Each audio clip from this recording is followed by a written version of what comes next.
जागो, बच्चे मर रहे हैं। सिर्फ मर नहीं रहे, तड़प तड़प कर मर रहे हैं। घर में बीमार होते हैं, डॉक्टर की दवा खाते हैं, ठीक नहीं होते, अस्पताल पहुंच जाते हैं। असहनीय दर्द से चीखते हैं, चिल्लाते हैं, फिर आईसीयू पहुंच जाते हैं, वेंटिलेटर पर चले जाते हैं। शीशे के दरवाजे से झांकते माता और पिता अपने बच्चे के चेहरे पर दर्द देखते रह जाते हैं। जब तक बच्चा जिंदा है, हर पल मौत की आहट सुनते हैं। अब ऐसे बच्चों की लिस्ट में 22 नाम लिखे जा चुके हैं। शिवम, चंचलेश, विधि, हितेश, गर्वित, उसैद, सम्राट, कबीर, श्रेया, योजिता, और ये नाम बढ़ते जा रहे हैं, रुक नहीं रहे। 12 राज्यों में अलर्ट है, 15 एजेंसी जांच कर रही हैं, हजारों की तादाद में सैंपल भरे गए हैं। सुप्रीम कोर्ट, राष्ट्रीय मानवाधिकार आयोग, राज्य और केंद्र की सरकारें एक्टिव हैं। लेकिन मौत रुक नहीं रही। ये बच्चे कौन हैं? ये बच्चे क्यों मर रहे हैं? सवाल का एक ही जवाब है, ये किसी के घर के भी हो सकते हैं। इन बच्चों की दवा में जहर है। जहर वाली दवा बाजार में खुलेआम बिक रही है। इसीलिए हर उस माता पिता, भाई बहन, मामा मामी, बुआ फूफा, नाना नानी, दादा दादी को होशियार रहना है, जिसका बच्चा कॉफ सिरप पी रहा है, जो अपने बच्चे को बिना डॉक्टर की सलाह और सुपरविजन के खांसी बुखार कम करने की दवा दे रहे हैं। मध्य प्रदेश में खांसी की दवा पीने के बाद मर गए बच्चों की आत्मा को शांति दे, लेकिन जिसकी वजह से बच्चे अपनी मां की गोद में मरे हैं, पिता की गोद में शमशान तक पहुंचे हैं, उसे कड़ी से कड़ी सजा मिले। इसी भावना के साथ हम एक समस्या के प्रति आपको अलर्ट करना चाहते हैं। इसमें हमारे साथ जुड़ रहे हैं वो परिवार जिन्होंने मासूमों को खोया है। हमारे साथ 7 महीने की बच्ची सहरीश सईद के पिता सैयद शादाब अली जुड़ रहे हैं। 5 साल के अदनान के दादा साजिद खान जुड़ रहे हैं। हमारे साथ जाने माने हेल्थ एक्सपर्ट्स और डॉक्टर्स भी हैं। शुरुआत में इसीलिए उन परिवारों से करना चाहूँगी क्योंकि देश को, हमारे दर्शकों को, आपको, हमको ये जानना ज़रूरी है कि आखिर उन बच्चों की मौत क्यों हुई, इसके लिए जिम्मेदार कौन है। शुरुआत करते हैं मासूम 7 महीने की सहरीश के पिता से। सैयद जी, बहुत शुक्रिया। मुश्किल वक्त है आप लोगों के लिए, लेकिन ज़रूरी भी है कि आप लोग आए आगे और बताएं देश को कि आपकी बच्ची की मौत के पीछे के जिम्मेदार लोग कौन हैं। पहले दिन से आप हमें बताएं कि क्या हुआ था, सहरीश को आपने दवा क्यों पिलाई?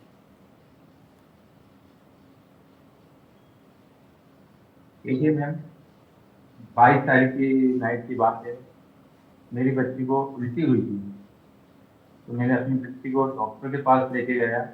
डॉक्टर पवन नंदुरकर साहब चनन गांव के पास छिंदवाड़ा में है।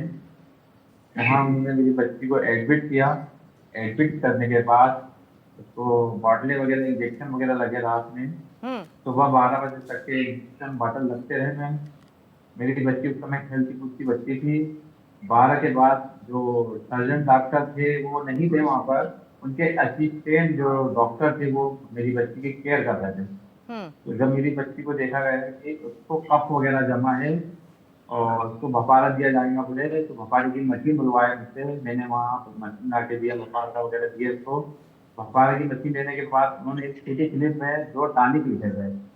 वो टॉनिक भी मैंने इन्हीं के अस्पताल से लाके इन्हीं को दिया। जो उनकी नर्स सिस्टर होती, जो उन्होंने मेरी बच्ची को वो दवाई पिलाई।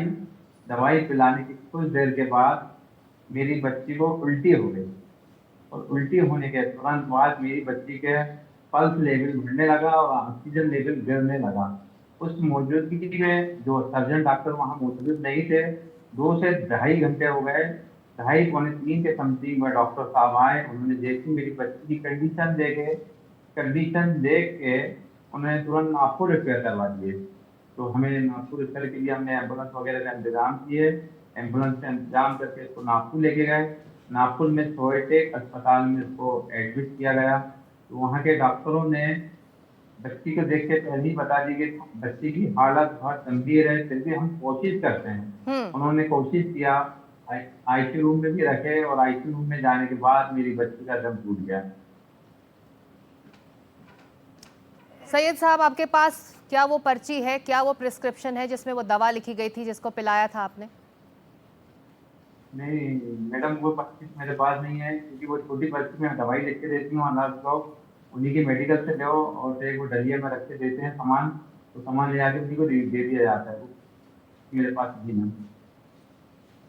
आप अपने टेलीविजन स्क्रीन्स में, हम अपने दर्शकों से बात करें, जो टेलीविजन स्क्रीन्स पर आप जिन बच्चों की तस्वीर देख रहे हैं, ये वो मासूम हैं जो एक सिरप पीने के बाद जिंदगी और मौत के बीच झूलते रहे, आईसीयू में रहे, वेंटिलेटर पर रहे और अब हमारे बीच नहीं है।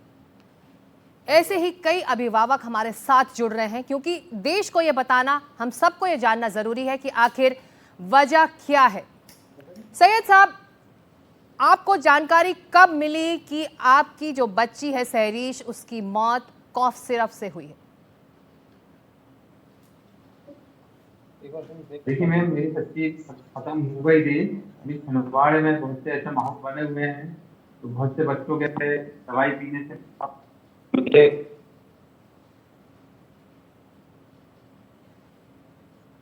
आप म्यूट हो चुके हैं, आप अनम्यूट कर बात करें। काफी सारी आंगनबाड़ी के लोगों ने मुझे बुलवाया वहाँ पे।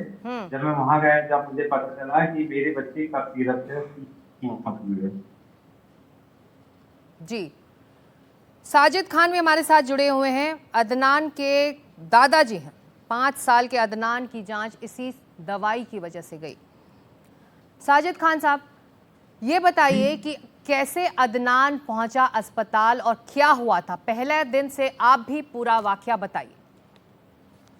जी, 21 अगस्त को हमारे यहाँ अदनान को बुखार आया, क्योंकि बुखार वायरल फीवर वगैरह चल रहा था, तो उसी को दिखाने के लिए डॉक्टर के पास ले गए थे, जहाँ पे उन्होंने 21 अगस्त को उसको दवाइयाँ लिखी और हम लोग दवाई लेकर के आ गए। उस दवाई को दिए तो उसका बुखार वगैरह उतर गया था और वो स्कूल वगैरह जाने लगा। फिर 25 तारीख को फिर से उसको बुखार आया, तो उसको वापस डॉक्टर के पास ले गए, जहाँ पर उन्होंने उसको चेक किया। चेक करने के बाद दवाइयाँ वगैरह कुछ और थी, वो लेकर के आ गए। फिर 27 तारीख को उसके पेट में दर्द हुआ, वो उल्टी करने लगा, तकलीफ ज़्यादा बताने लगा, तो उसको फिर 27 तारीख को वापस डॉक्टर के यहाँ ले गए, जहाँ उन्होंने चेक करने के बाद उसे एडमिट कर दिया। 27 तारीख को एडमिट रखने के बाद उन्होंने उससे ट्रीटमेंट चालू किया, कुछ जांच लिखी, जांच में ब्लड टेस्ट के लिए और यूरिन टेस्ट के लिए कहा गया, तो उसको लैब में लेके गए। जब लैब में लेके गए तो उसका ब्लड तो निकाली, लेकिन उसने यूरिन नहीं किया। तो नॉर्मली ये लगा कि यूरिन शायद नहीं कर रहा, बाद में कर दे। तो फिर हम लोग ब्लड देख के उसका ब्लड टेस्ट के लिए दे दिए, यूरिन के लिए डब्बा ले आए। और जब रात तक उसने यूरिन नहीं किया और सुबह हो गई, तो उसके साथ में उसकी मम्मी मौजूद थी वहाँ पर, तो उन्होंने डॉक्टर को फिर से बताया कि ये यूरिन नहीं कर रहा है। तो 28 तारीख को डॉक्टर साहब ने देखा तो उनको मामला कुछ गंभीर लगा, तो उन्होंने उसे तत्काल छिंदवाड़ा जाने के लिए सलाह दी। तो हम उसे वहाँ से रिलीज करा के 28 अगस्त को छिंदवाड़ा ले गए, जहाँ छिंदवाड़ा में डॉक्टर को दिखाने के बाद जहाँ उन्हें उसका टेस्ट हुआ, टेस्ट के बाद पता चला कि इसकी किडनी इन्फेक्टेड है। तो उन्होंने भी कहा कि भाई इसको यहाँ से आपको कहीं और ले जाना पड़ेगा। तो हम उसे तत्काल 28 तारीख की शाम को नागपुर लेकर चले गए, जहाँ उसे एक प्राइवेट हॉस्पिटल में एडमिट किया गया। उन्होंने वहाँ उसका ट्रीटमेंट किया। 4 डायलिसिस के बाद उसको वेंटिलेटर में रखा गया और 6 सितंबर तक वो उसका ट्रीटमेंट चलता रहा और 7 सितंबर को उसकी मौत हो। साजिद साहब, ये बताइए कि जब आप एक से दूसरे अस्पताल जा रहे थे, आपको क्या बताया जा रहा था? बच्चे की हालत इतनी सीरियस, इतनी गंभीर क्यों हो रही है? क्या वजहों के बारे में आपको शुरुआत से जानकारी थी? जी नहीं, वजह कुछ भी नहीं मालूम थी।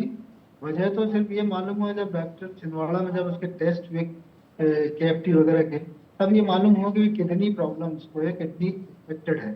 हाँ, किडनी अफेक्टेड है, लेकिन इसके पीछे की वजह क्या है आपको जानकारी नहीं थी? जी, उस समय तक जानकारी नहीं। आपको कब ये जानकारी मिली? उसके बाद फिर हमारे परासिया और एक जाटा छापर एक बस्ती है, वहाँ के 2 बच्चे भी जब अपने के नाम से नागपुर पहुंचे इसी डिसीज से रिलेटेड, और वायरल सोशल मीडिया पे उनके हेल्प के लिए वायरल जब हुआ वीडियो, तो ये लगा कि नहीं, हम अकेले नहीं हैं, और भी बच्चे हैं। तब फिर उसके बाद धीरे धीरे प्रशासन से हमने जानकारी उनको तक पहुंचाई और बताया कि ऐसा हो रहा है।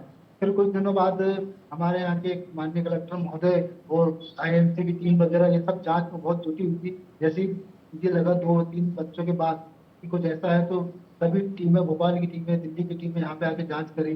फिर एक सिरप को डाउटफुल माना गया और उस सिरप को डाउटफुल मान करके फिलहाल ये निर्देशित किया कि इस सिरप को ना दिया जाए। तब फिर हम लोगों ने भी देखा कि ये सिरप कहीं हमारे पास तो नहीं है। तो जब हमने अपनी दवाइयाँ चेक करी थी, वो सिरप हमारे पास भी मौजूद था, जो हमारे बच्चों के पेरेंट्स द्वारा उनको पिलाया गया। तब हमको लगा कि शायद ये सिरप का कारण हो सकता है। डॉक्टर स्वाति, अगर मैं आपसे शुरू करूं, आपने सुना ये केस स्टडीज, माता पिता अपने मासूम बच्चों को खो चुके हैं।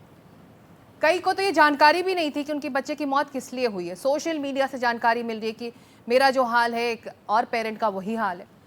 आखिर हो क्या रहा है? कॉफ सिरप्स किस उम्र तक दिए जाने चाहिए, और अगर दिए भी जा रहे हैं तो कैसे दिए जा रहे हैं? देखिए, सबसे बड़ी समस्या यही है कि अगर आप देखें तो जैसे ही बच्चे को खांसी होती है, बहुत आसानी से माँ बाप ओवर द काउंटर भी कफ सिरप्स ले आते हैं, बहुत आसानी से इनको प्रिस्क्राइब भी हो जाते हैं। और जैसे कि हम देखें, अभी सरकार ने भी एडवाइजरी जारी करी है और पहले से भी जो गाइडलाइंस हैं, जो 2 साल से छोटी उम्र के बच्चे हैं उनके लिए बहुत सारे और तरीके हैं जिनसे उनकी खांसी को कंट्रोल किया जाता है, क्योंकि खांसी जनरली बच्चों में कुछ दिनों में ठीक हो जाती है। अगर किसी को अस्थमा है या कोई और दिक्कत है तब अलग बात है, लेकिन ज़्यादातर जो ये इन्फेक्शंस की मौसम की खांसी होती है ये बहुत आसानी से ठीक हो जाती है। इसके लिए छोटे छोटे घरेलू उपाय हैं जो किए जा सकते हैं, जिसके द्वारा ये ठीक हो जाती है। तो ज़्यादातर 2 साल के जो छोटी उम्र के बच्चे हैं उनको कफ सिरप्स नहीं दिए जाते हैं। बात अगर उससे बड़ी उम्र की करें, अगर हम 6 से 7 साल तक के बच्चों की अगर बात करें, तो उनके लिए भी बहुत लिमिटेड कफ सिरप्स हैं जिनका इस्तेमाल किया जा सकता है, क्योंकि जो बड़े लोगों के कफ सिरप्स होते हैं उसमें और बच्चों के कफ सिरप्स में बहुत अंतर है। और बहुत सारी दवाइयाँ ऐसी हैं जो बच्चों के लिए वर्जित हैं, जो कि बड़े लोगों में इस्तेमाल हो सकती हैं लेकिन छोटे बच्चों में नहीं हो सकती। और छोटे बच्चों का जो सिस्टम होता है, हम लंग्स की बात करें, बॉडी ऑर्गन्स के डिफरेंट की बात करें, तो वो सब अभी बन रहे होते हैं, बहुत कोमल स्थिति में होते हैं। ऐसी स्थिति में थोड़ा भी अगर कोई ऐसी चीज़ जा रही है, कोई दवा ऐसी जा रही है या कोई पॉइजनस सब्सटेंस ऐसा जा रहा है जैसे कि कफ सिरप्स में माना जा रहा है, तो वो बच्चे के लिए घातक हो सकता है, जैसा कि हम देख भी रहे हैं। क्योंकि बच्चे के लिए छोटी सी क्वांटिटी भी बहुत घातक हो सकती है, उसको काफ़ी दुष्परिणाम उससे हो सकते हैं। डॉक्टर स्वाति और डॉक्टर पीयूष जैन, आप दोनों से मैं ये समझना चाहूँगी, इन्होंने बताया कि किस तरह से बहुत रिस्की है छोटे बच्चों को देना, फिर भी दिया गया। सबसे छोटी जो बच्ची है इस मामले में, ख़ास तौर से सहरीश 7 महीने की थी, उसे ये कॉफ सिरप दिया गया। तो व्हाट इज़ इट? हम अवेयर नहीं हैं, हमारे डॉक्टर्स अवेयर नहीं हैं, हमारा अस्पताल का प्रशासन अवेयर नहीं है कि उस तरह की दवाइयाँ रखता है पीडियाट्रिक डिपार्टमेंट के लिए और छोटे बच्चों को इसे एडमिनिस्टर किया जाता है। देखिए, बिल्कुल सही सवाल उठाया आपने। आइडियली 2 साल से छोटे बच्चों को किसी भी तरह के कफ सिरप नहीं देने चाहिए। और जिस तरह के कफ सिरप देने से प्रॉब्लम हुई है उसमें बेसिकली क्लोरफेनारामीन और फिनाइनएफ्रिन, ये 2 तरह के कंपाउंड थे उसके अंदर। और नॉर्मली छोटे बच्चों को ये कफ सिरप वाले जो कंपोनेंट वाली दवाई है वो नहीं दी जाती है। क्या स्पेशल सर्कमस्टांसेस थे, क्या वहाँ पीडियाट्रिशियन को लगा, और क्या उनको लगा कि बहुत टाइम से बच्चे को रिस्पांस नहीं आ रहा है या ज़्यादा तबीयत ख़राब है, इमीडिएट रिस्पांस चाहिए, क्या सोच के उन्होंने दिया, वो तो खैर वही बता पाएंगे। दूसरा, इसमें एक छोटी सी मैं और ऐड करना चाहूँगा कि सिर्फ जो कफ सिरप कंपोनेंट है, बच्चों की डेथ उसकी वजह से नहीं हुई है।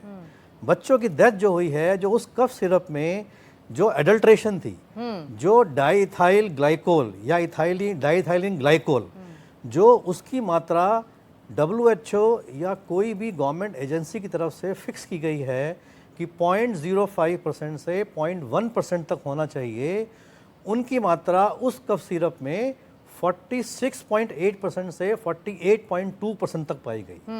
वो मेन कल्प्रिट है जिसकी वजह से बच्चों की मौत हुई। अडल्ट्रेशन कॉफ सिरप का सबसे बड़ा कल्प्रिट है, ये मेन कल्प्रिट है।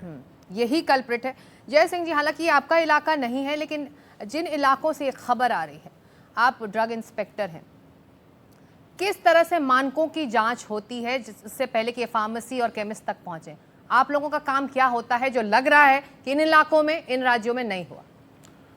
मैडम, एक ड्रग इंस्पेक्टर का काम ये होता है कि इसके ज़िले में जो भी मेडिकल स्टोर्स हैं, जो भी मैन्युफैक्चरिंग यूनिट हैं, उनका टाइम टू टाइम इंस्पेक्शन करें, वहाँ से सैंपल उठाएं जो अलग अलग दवाएं हैं, और उनको जांच के लिए भेजें और उसके जांच रिपोर्ट जो आती है उसके हिसाब से फिर कार्रवाई करें। तो हमारे प्रदेश में और हमारा प्रदेश के हर ज़िले में ये जो घटना हुई उसके बाद प्रदेश सरकार जो हमारी है सबको निर्देशित किया कि आपके ज़िले में जितने भी ब्रांड के कफ सिरप के दवाएं बिक रही हैं उनका सैंपल लिया जाए और आपके ज़िले में जो भी मैन्युफैक्चरिंग यूनिट हैं वहाँ से जो उनके फिनिश्ड प्रोडक्ट हैं और जो उनको बनाने में मटेरियल्स यूज होते हैं उनके भी सैंपलिंग की जाए और उसकी जांच कराई जाए। तो अभी हम लोग अभियान चला के पूरी तरह से सैंपलिंग का काम कर रहे हैं। पर आप अगर ये मामले देख रहे हैं, जिन राज्यों के मामले सामने आए हैं, इसमें आपको लूप होल्स क्या नज़र आ रहे हैं? इसमें जो अभी जो जांच रिपोर्ट वहाँ पे आई है मैडम, जो हम लोग को जांच रिपोर्ट मिली है उसमें जो कफ सिरप में जो सर ने बताया अभी जो उसमें इम्प्योरिटी आई थी डाइएथिलीन ग्लाइकॉल की, वो बहुत हाई थी। कफ सिरप को बनाने के लिए जो रॉ मटेरियल होते जो एक्टिव इंग्रेडिएंट होते हैं उसके अलावा उसमें कुछ एडिटिव्स भी ऐड किए जाते हैं जो टेस्ट के लिए या कलर को या सॉल्वेंट के रूप में या जैसे सॉर्बिटॉल जो यूज करते हैं वो आप स्वीटनर के लिए यूज करते हैं। प्रोपेलाइन ग्लाइकॉल जो यूज होता है वो सॉल्वेंट के लिए यूज होता है। तो उसमें जो डाइएथिलीन ग्लाइकॉल होता है वो इम्प्योरिटी इनबिल्ट होता है, बट उसकी एक लिमिट डिफाइन हुई है, डिफाइन की हुई कि इससे ज़्यादा नहीं होनी चाहिए। तो जो अब सैंपल फेल हुआ वहाँ मध्य प्रदेश में उसमें उसकी क्वांटिटी बहुत ज़्यादा थी, हाईली टॉक्सिक लेवल था अराउंड 40 to 48%। उन बोतलों में जहर था बेसिकली, हम ये कह सकते हैं। जी डॉक्टर। ये मैं इसमें एक और बात ऐड करना चाहूँगा। जो अभी इन्होंने बताया कि जो ये अलग से सॉल्वेंट, इसको एक्सीपिएंट बोलते हैं। कोई भी सिरप है उसके अंदर एक तो एक्टिव ड्रग होती है, प्लस उस सिरप को स्टेबलाइज रखने के लिए, उसको प्रॉपर तरीके से मेंटेन रखने के लिए कुछ नॉन फार्माकोलॉजिकल कुछ चीज़ें एडिटिव ऐड की जाती हैं और उसमें कॉमन ग्लिसरॉल या फिर प्रोपाइलिन ग्लिसरॉल होता है जी। ये थोड़े कम टॉक्सिक होते हैं। प्लस दूसरा इसके अंदर क्या है, ये जो डाइएथिलीन ग्लाइकॉल है या दूसरा ग्लाइकॉल है, इसमें भी दो कैटेगरी आती हैं, फार्माकोलॉजिकल और इंडस्ट्रियल यूज़ की। ये जो कफ सिरप मिले हैं प्रोबेबली इसके अंदर इंडस्ट्रियल यूज़ वाले एडल्ट्रेशन की गई है या हुई है, जिसकी वजह जो कि काफ़ी सस्ता भी आता है। तो उससे उसका जो मैन्युफैक्चरिंग कॉस्ट है वो भी को कम कम होती है। करने के लिए वो जहर इंडस्ट्रियल यूज वाला बिल्कुल अपने component उसके कॉस्ट अंदर को मिलाया कम गया। करने के लिए कंपनियां अब ये कर रही हैं। Doctor Bhati, public health expert हैं आप। हमारा देश पब्लिक हेल्थ से जूझ रहा है, उसकी अपनी परेशानियां हैं। अब एक नया मुद्दा है adulterated drugs, adulterated cough syrup. ये एक चैलेंज है।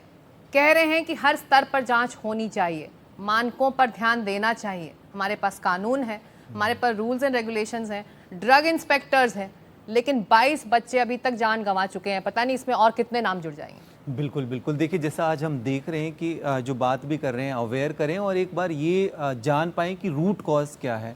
जैसा हम इंडिया में देखें हमारा तो एक इंडियन फार्माकोपेनिया है, सेंट्रल से जो भी दिशा निर्देश बनते हैं, गाइडलाइंस बनती है, स्टेट फिर वहाँ पर रेगुलेटरी बॉडीज़ होती है उनको इम्प्लीमेंट करते हैं।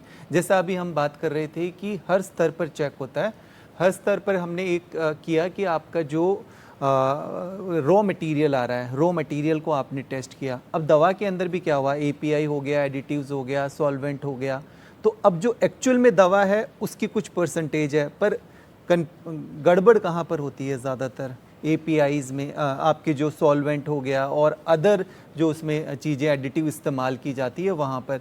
फ़िलहाल जैसा हमने इसमें इंडस्ट्रियल हमें ये सॉल्वेंट मिला है, डीईजी की बात करें तो इसमें भी एक और चुनौती है कि जैसा अगर हम रॉ मटेरियल की टेस्ट करने के बाद जो फिनिश प्रोडक्ट को टेस्ट करना है, जैसे अभी बात भी की कि उसके अंदर हमें डीईजी टेस्ट हमारे अभी फ़िलहाल मैंडेट नहीं है कि वो डीईजी टेस्ट अगर रैंडम सैंपल उठाए भी जाते हैं फिनिश प्रोडक्ट के तो उसमें मैंडेट नहीं है। पर जब दवा वो एक्सपोर्ट की जाती है, क्योंकि ये मामला पहले भी उठा था, कुछ सालों पहले भी हम बात कर रहे हैं कफ सिरप को लेके ऐसे काफ़ी केसेस, और 2 साल पहले इंदौर में एक पकड़ा गया था बैच। जी 70 से अधिक ऐसी मौतें देखी जा चुकी है जो खास तौर पे इसी इंडस्ट्रियल केमिकल को लेकर। तो जो एक्सपोर्ट किया जाता है कफ सिरप वहाँ पर टेस्टिंग होती है, पर जो हमारे पास सैंपल्स है, रैंडम सैंपल आते हैं, उसमें इसकी जांच नहीं की जाती। तो ऐसे में जिम्मेदार कौन है? कौन जवाब देगा इन अभिभावकों को जिनको आपने सुना? वो तो इन मासूमों को अस्पताल ले गए थे कि वो बेहतर हो सकें, लेकिन उसके बाद तो उनकी हालत बिगड़ती गई ना, तो इनके लिए इंसाफ कहाँ से मिलेगा? कौन जिम्मेदार है इसके लिए? अभी देखिए, जैसे फिलहाल हमने इस कंपनी के बारे में भी देखा कि वहाँ पर किस तरह से कितनी अभी कमियाँ मिली है। जो हम जीएमपी की बात करते हैं, गुड मैन्युफैक्चरिंग प्रैक्टिसेस वगैरह, तो उसके अंदर भी कितनी खामियां मिली है। सबसे ज़्यादा जो मुझे लगता है इसके अंदर गैप है कि ओवरऑल जो टेस्टिंग हमारे पास कैपेसिटी है वही कम है। दूसरा, अगर हम सैंपल जितने हमारे टेस्ट होने चाहिए उतने सैंपल्स टेस्ट हो नहीं पाते। तो रेगुलेटरी मैकेनिज्म को मुझे लगता है जब तक और रोबस्ट नहीं करेंगे तब तक इस तरह की चुनौतियां, क्योंकि अभी देखिए जो मार्केट में सर्कुलेट हो रही थी जो सिरप, उनमें से भी हम बहुत सारी अभी रिकवर नहीं कर पा रहे। काफी सारी सिरप नहीं रिकवर, अभी भी मार्केट में होगी, जी फार्मेसीज में बिल्कुल होगी। बिल्कुल। जी। तो मुझे लगता है कि वो रेगुलेटरी मैकेनिज्म को और रोबस्ट, और दूसरा सर्विलेंस सिस्टम को, कि जैसे हम 9 सितंबर की ये बात कर रहे हैं, फिर उसके बाद वो टेस्टिंग प्रक्रिया कितनी लंबी रही, कि वो सैंपल कितने टाइम के बाद पहुंचा, फिर रिपोर्ट कितने टाइम के बाद आई, फिर इस तरह के जो एडवर्स इवेंट है वो कितने जल्दी रिपोर्ट हो रहे हैं आपके। तो वो सर्विलेंस सिस्टम भी कहीं ना कहीं, अगर मैं पब्लिक हेल्थ की बात करूं, तो उतना रोबस्ट तरीके से डेटा नहीं मतलब आ पा रहा है। डॉक्टर विरंची शाह जो ड्रग एक्सपर्ट है वो भी हमारे साथ जुड़ रहे हैं। डॉक्टर शाह, मैं खुद एक अभिभावक हूँ, पेरेंट हूँ मैं बच्चों की, और हमारे साथ जो तमाम अभिभावक जुड़े हुए हैं वो जवाब चाहते हैं कि कैसे हम अपने बच्चों को सेफ रखें। इन दवाओं से ही सेफ रखना है, क्योंकि अगर उनकी तबीयत भी खराब होती है तो हमें ये पता नहीं होगा कि क्या हम उनको सही दवा दे रहे हैं या फिर हम उनको जहर दे रहे हैं। तो ऐसे में जिम्मेदारी तय करना भी ज़रूरी है। मानकों को लेकर सवाल है, रेगुलेटरी अथॉरिटीज़ को, रेगुलेटरी ऑफिसर्स को लेकर सवाल है, भ्रष्टाचार के मामले हैं, डॉक्टर्स में अवेयरनेस के मामले हैं। आखिर बक कहाँ रुकेगा? Where does the buck stop? Sikta ji, इस महत्वपूर्ण चर्चा में आईडीएम को शामिल करने का धन्यवाद। और ये काफ़ी गंभीर मामला है। मेरे इन माय ओपिनियन सबसे पहले हमें एक डिटेल साइंटिफिक इन्वेस्टिगेशन कंप्लीट होने का राह देखनी चाहिए, क्योंकि इसमें काफ़ी पेशेंट्स की हमने अभी जो स्टोरी सुनी, तो उनके इंसिडेंट्स के पहले भी कुछ इनकी ट्रीटमेंट्स चल रही थी, उनको और कुछ कंडीशंस थे, मेडिसिन कफ सिरप वगैरह भी दी गई है, तो काफ़ी सारे पहलू है। हमें इसका एक परमानेंट सॉल्यूशन अगर ढूंढना है तो हमें एक प्रॉपर इन्वेस्टिगेशन की राह देखनी चाहिए। उसमें बायोप्सी, ऑटोप्सी, इसके पोस्टमार्टम्स, जो कफ सिरप्स यूज हुए हैं उसके जो एनालिटिकल रिजल्ट है, सारे को एक्सपर्ट्स टीम देख रही है और उसका रिजल्ट हमें आने के बाद अगर फार्मा कंपनियां ही अडल्टरेटेड दवा बेचें तो ऐसे में जवाबदेही कैसे तय होगी? हाँ, मैं उससे के ऊपर आ रहा हूँ जी। अब डेथ एक चीज है, एडल्ट्रेशन है वो भी दिख रहा है। डेथ की रीजंस के लिए हमें राह देखनी चाहिए। एडल्ट्रेशन की जो बात है मैडम, तो हमने जो इंडियन फार्माकोपिया है, शायद वर्ल्ड का सबसे पहला फार्माकोपिया है जहां डाइथिलीन ग्लाइकोल और इथिलीन ग्लाइकोल के लिमिट टेस्ट डाल दिए गए थे, क्योंकि ये पहले भी किसी ने बताया कि जो एडल्ट्रेशन होता है सिरप बनाने में, एक प्रोपिलीन ग्लाइकोल नामक सॉल्वेंट होता है और उसमें कहीं मिक्सअप हो जाता है, कुछ भी एडल्ट्रेशन होता है वो प्रोडक्ट में आता है। तो हमने सबसे पहले इंडिया ने डाइथिलीन ग्लाइकोल और मोनोइथिलीन ग्लाइकोल, जो इथिलीन ग्लाइकोल हम कहते हैं, उनके स्टैंडर्ड्स, उसकी लिमिट टेस्ट हमने एपीआई में यानी एक्सिपिएंट्स में डाली है प्रोपिलीन ग्लाइकोल में। इसके साथ हमने ये भी सुनिश्चित किया है कि हमारा जो गुड मैन्युफैक्चरिंग प्रैक्टिसेस है उसको हमने अपग्रेड किया है। हमने इसके अलावा जो टेस्टिंग फैसिलिटीज है इंडिया में अवेलेबल कराई है। हमने एडल्ट्रेटेड ड्रग्स के लिए भारत में मैडम 7 से 14 साल का 7 to 14 ईयर्स का रिगरस इम्प्रिजनमेंट है, तो हमने ड्रग एक्ट भी इम्प्रूव किया है। फार्मास्यूटिकल इंडस्ट्री भी स्ट्रेंथन हो रही है। फिर भी इन सब के बावजूद ये हो रहा है, तो कहीं ना कहीं इसको इम्प्लीमेंटेशन के लिए हम कैसे इसको स्ट्रेंथन कर सके, इसकी सप्लाई चेन कैसे सुदृढ़ कर सके, और क्या हम कुछ R&D में इन्वेस्ट करके प्रोपिलीन ग्लाइकोल फ्री प्रोडक्ट्स को हम इंसेंटिवाइज कर सकते हैं।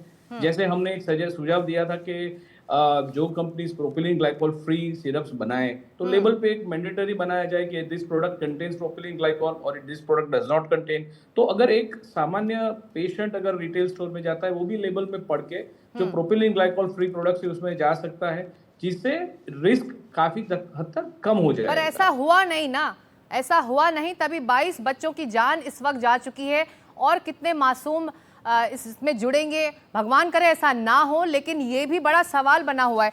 डॉक्टर जैन, ये बताइए कि जो आप कह रहे हैं कि अडल्ट्रेशन सबसे बड़ा कल्प्रिट है यहाँ पर, लेकिन ये भी साफ है कि फार्मा कंपनियों के लिए नैतिकता से ऊपर मुनाफा है और यही उसका रिजल्ट है सामने। देखिए, मैं इसमें ये बात कहना चाहूँगा कि अभी सबको पता है कि इसमें डाईथाइल भी आ रहा है बात, और बाकी तो रिपोर्ट्स के बाद फाइनल होगा कि डाईथाइल ग्लाइकोल इसके अंदर बेसिक चीज़ है जिसकी वजह से कल्प्रिट है। 2020 में जम्मू एंड कश्मीर में भी इस तरह की डेथ हुई थी, कफ सिरप में यही सॉल्ट मिला, यही मिला था एडल्ट्रेशन। उससे पहले 1996 में मुंबई में डेथ हुई थी जी। 1986 में गुड़गांव में बच्चों की डेथ हुई थी।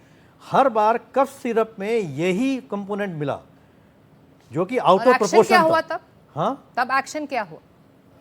एक्शन का तो मैं नहीं कह सकता उस टाइम क्या एक्शन हुआ और कितना उसके, हम उसके बाद भी प्रॉपर नहीं सुधार हुआ नहीं ला होगा पाए ना। ना, नहीं हुआ हम होगा ना प्रॉपर डॉक्टर, सुधार नहीं ला तभी- पाए और प्रॉपर स्ट्रिक्टनेस नहीं ला बिल्कुल, पाए कि हम- बार बार कफ सिरप में यही वाला कंपोनेंट आ रहा बिल्कुल। है जिसकी वजह से बच्चों की डेथ हो रही है। बिल्कुल। एक आखिरी सवाल स्वाति जी आपसे, डॉक्टर स्वाति, ये बताइए कि अभी जो पेरेंट्स अभी सुन रहे हैं, छोटे बच्चों के जो पेरेंट्स हैं, अब आगे ऐसा ना हो।